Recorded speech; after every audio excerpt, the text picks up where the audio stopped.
Next video. So in this video we will be looking into how to display a web view using Kotlin multi-platform both for Android and iOS.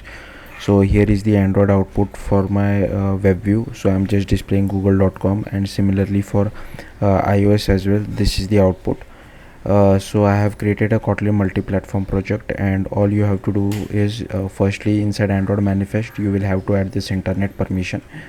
Next, inside main activity.kt, here you can see I have just created this composable view which is present by default, and I have just refactored it to include an Android view. Now there is, as far as I know, as of 2023 there is no web view which is directly present for Jetpack Compose, so that's why we have to use Android view. And the Android view helps us to include an old XML layout view for which a Jetpack Compose equivalent is not available.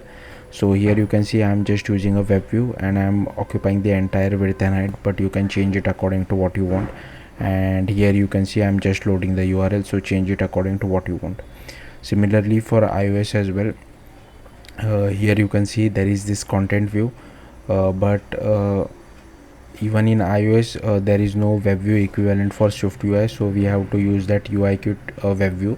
So here I have created my own web view. Sorry, like the file name is different and the class name is different, so I will just change the class name and the file name to be same. So here you can see I have just taken my web view and I am passing a URL for this. The URL can be anything, and I'm occupying the entire width and height. That's why I've written edges ignoring safe area for all.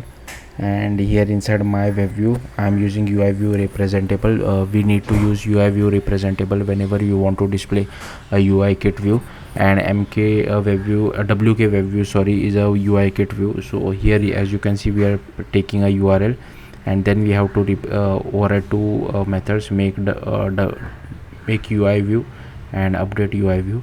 And here we are just initializing our WK web view. We are getting a URL request and loading it inside WK web view and returning it.